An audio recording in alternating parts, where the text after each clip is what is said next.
Alors, bienvenue dans cette capsule consacrée à l'ordre manifesté, le voyage de l'âme dans la matière. Après avoir exploré l'ordre naturel, avec sa perfection, son harmonie, ici je te propose de plonger dans la réalité terrestre, là où l'âme s'incarne. L'ordre manifesté, c'est l'empreinte de notre destin dans la matière. C'est l'endroit où les cartes se déplacent, où elles quittent leur position originelle pour se réorganiser autrement. Et ces déplacements ne sont pas au hasard. Elles sont là pour nous faire vivre des expériences précises.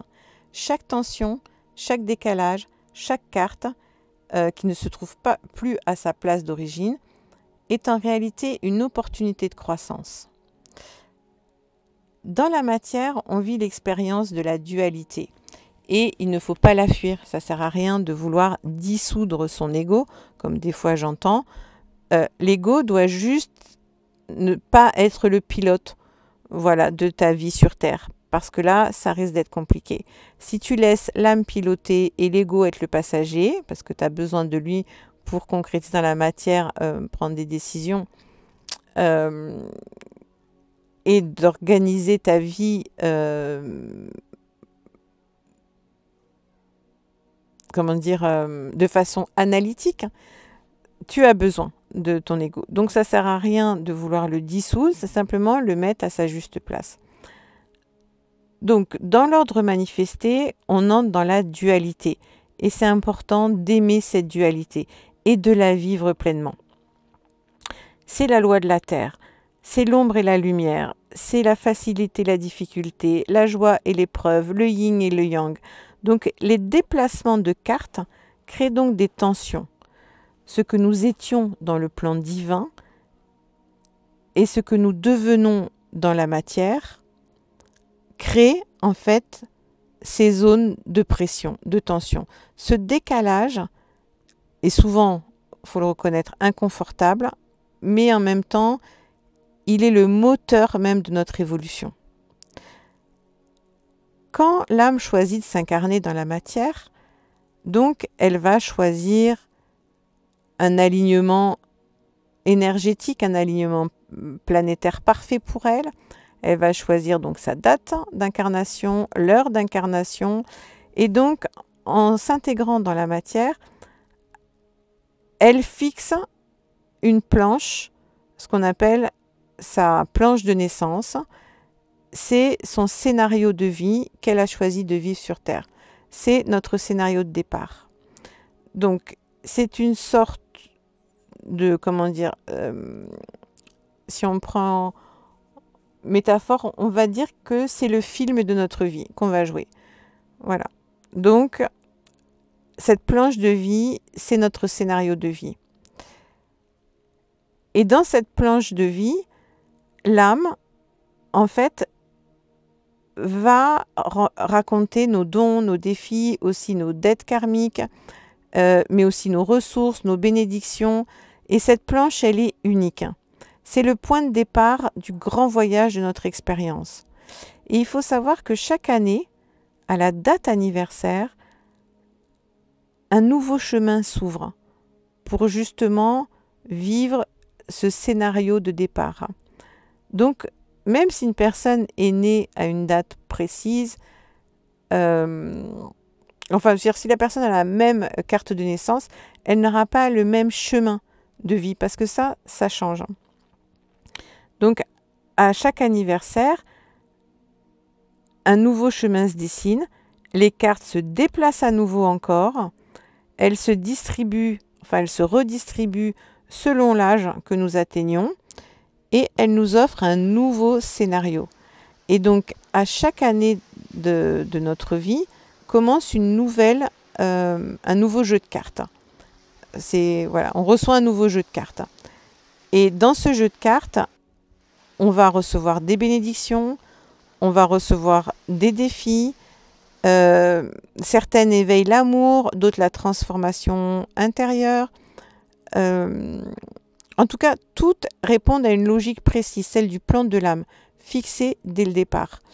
Tu vas avoir des rencontres karmiques, donc il n'y a pas de hasard.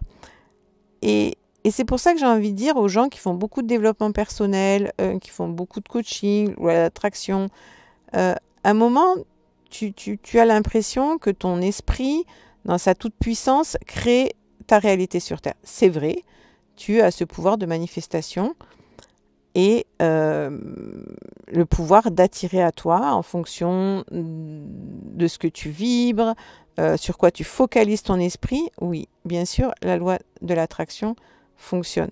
C'est ce qui te permet de réaliser tes rêves dans la matière.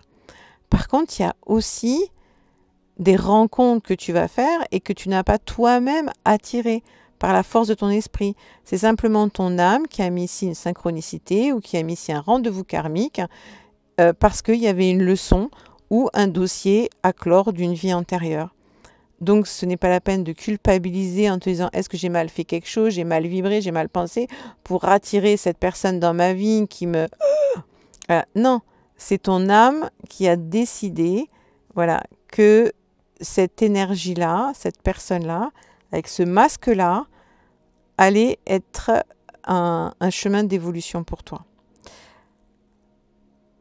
Donc, il faut comprendre que l'ordre manifesté n'est pas imparfait.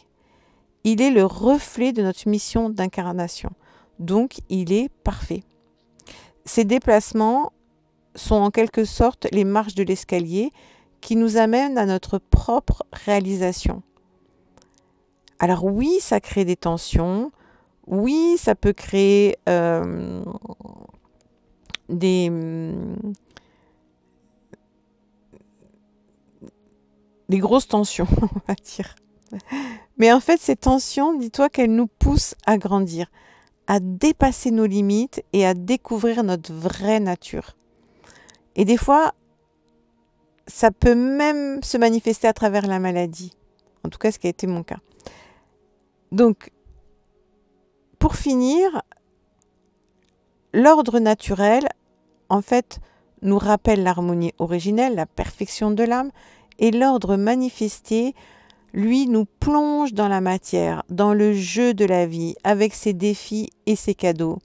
Et pour jouer, sache que ton âme a choisi un jeu de cartes.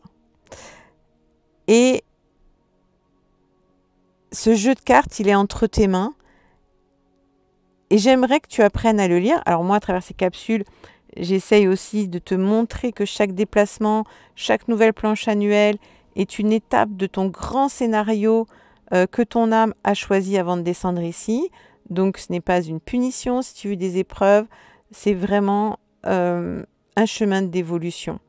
Et quand tu vis ce chemin en pleine conscience et que tu honores ton essence divine, que tu ouvres la porte à ton âme, ce chemin devient beaucoup plus fluide, beaucoup plus facile.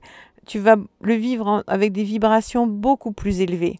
En fait, c'est ta conscience et la connaissance qui vont te permettre d'arpenter ton chemin en pleine clarté et en haute vibration.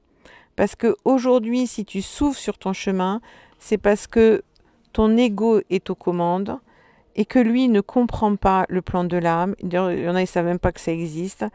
Et voilà, il prend des décisions basées sur les filtres éducatifs qu'il a eus, sur des croyances qui sont parfois pas les siennes, donc sur des peurs, et en fait complètement déconnecté de ton essence divine.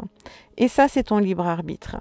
Tu as le choix de laisser ton ego dans sa toute-puissance diriger ta vie, mais elle sera plutôt dirigée par le côté basse fréquence. Ou alors, tu as le choix de te reconnecter à qui tu es vraiment, ton énergie, ton jeu de cartes qui est le tien. Comme ça, tu comprendras pourquoi il y a des gens qui sont beaucoup plus sensibles au niveau du cœur et des gens qui vont être beaucoup plus dans le mental. Et cette différence, elle vient d'où à ton avis? Eh bien, elle vient de leur jeu de cartes qui est différent. C'est, voilà.